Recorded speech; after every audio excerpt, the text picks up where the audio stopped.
Hello everyone, welcome back to Gulshan cooking house. শীতের সন্ধেবেলা চায়ের সাথে গরম গরম চপ মুড়ি খেতে পছন্দ করে না এমন বাঙালির সংখ্যা বড়ই কম। আপনারা হয়তো অনেক রকম চপ খেয়েছেন, আলুর চপ, পেঁয়াজির চপ, বেগুনির চপ, কিন্তু ধনেপাতা দিয়ে যে একটা সুস্বাদু চপ বানানো যায় আপনারা কি জানেন? আজ আমি সেই রেসিপিটি নিয়ে এসেছি। চলুন তাহলে বন্ধুরা দেখে নেওয়া যাক ধনেপাতার এই সুস্বাদু চপের প্রস্তুত প্রণালী। ধনেপাতার চপ বানাতে আমাদের লাগছে ধনেপাতা। এটা আমি এক আটি থেকে হাফ নিয়েছি। এটা আমি সুন্দর করে কেটে এটা পানিতে ধুয়ে পানি ঝরিয়ে নিয়েছি।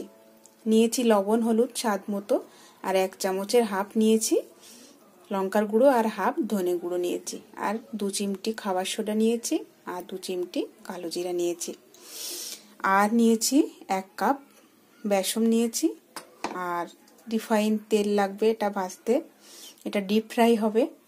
আর নিয়েছি ব্ল্যাক সল্ট নিয়েছি, এটা আমি মানে ভাজার পরে এটা আমি ছড়িয়ে দেওয়ার জন্য নিয়েছি। প্রথমে আমার এই ব্যাটারটা বানানোর জন্য আমি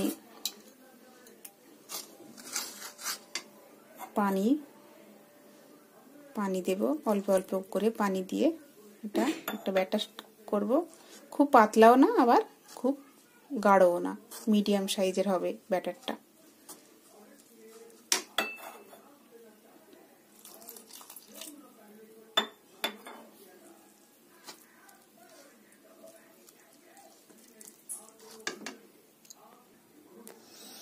এরপরে আমি একে একে দিয়ে দেব লবণ, হলুদ গুঁড়ো দিয়ে দিলাম, লঙ্কা আর ধনের গুঁড়োটা দিয়ে দিলাম, আর এই যে খাবার সোডা আর কালো জিরাটা দিয়ে দিলাম। এরপরে এটা খুব সুন্দর করে ফেটাতে হবে। যত সুন্দর করে এটা ফেটাবেন চপটা ঠিক ততটাই সুন্দর হবে এবং ফুলবে বেশি। আর একটু পানি দিতে হবে, একটা ঘন হয়ে গেছে। এরপরে এটা খুব সুন্দর করে ফেটাতে হবে, খুব সুন্দর করে।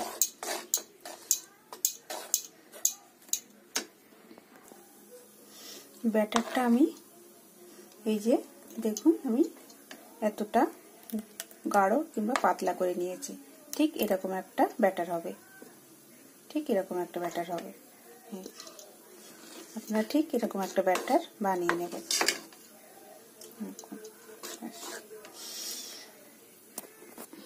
আমি কড়াইয়ে তেল দিয়েছি, গরম হতে দিয়েছি, বেশ কিছুটা তেল দিয়েছি কারণ এটা ডিপ ফ্রাই হবে। তেলটা গরম হয়ে গেছে। এবার আমি আপনাদের একটা টিপ দিচ্ছি। এই যে গরম তেলটা, এর থেকে আমি 1 চামচ তেল আমি এই ব্যাটারটায় দিয়ে দেব। এতে কি হয়, এই চপটা ভীষণ ফুলবে এবং খুব ক্রাঞ্চি হবে। খুব ফুলবে আর ক্রাঞ্চি হবে। এরপরে এটা আমি খুব সুন্দর করে আবারও একবার ফেটিয়ে নেব।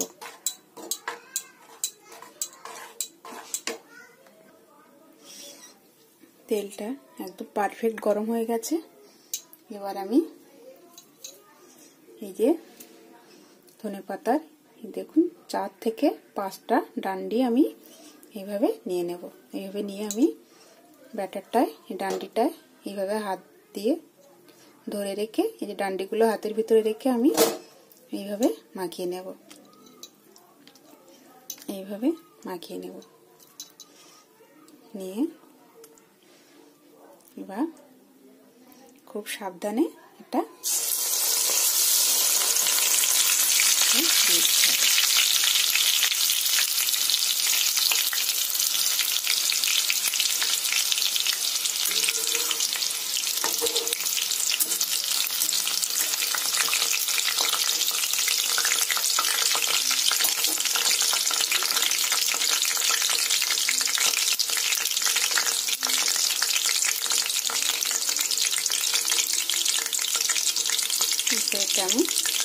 উল্টে দেব।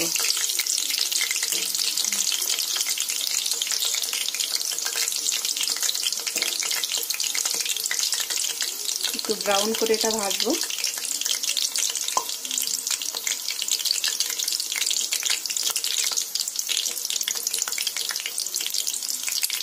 এইভাবে আমি একে একে ধনেপাতার 4 থেকে 5টি ডাঁটি একত্রে করে আমি এইভাবে ব্যাটারে ডুবিয়ে ডুবিয়ে ভেজে নেব।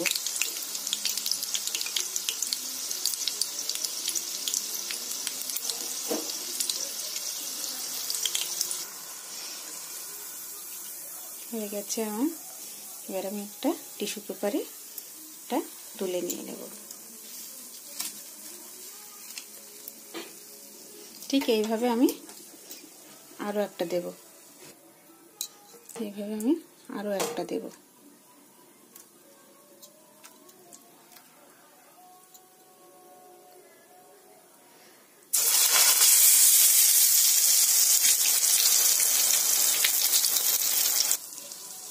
হয়ে গেছে, এটাও দেখুন একদম ব্রাউন কালার হয়ে গেছে। এটাও আমি তুলে নেব। এইভাবে আমি বাকি চপগুলো ভেজে নেব। রেডি হয়ে গেছে ধনেপাতার চপ, রেডি, পরিবেশনের জন্য রেডি। এবার আমি একটু উপর থেকে ব্ল্যাক সল্ট ছড়িয়ে দেব। ধনেপাতার এই টেস্টফুল রেসিপিটি প্লিজ আপনারা বাড়িতে ট্রাই করবেন। আর আমি হলপ করে বলছি, আপনার ড্রয়িং রুম খুশিতে ভরে উঠবে। আজকের পর্ব থেকে তাহলে বিদায় নিচ্ছি। আর বিদায় নেওয়ার আগে বলবো, যারা আমার চ্যানেলটিকে এখনো সাবস্ক্রাইব করেননি প্লিজ সাবস্ক্রাইব করবেন। আল্লাহ হাফেজ।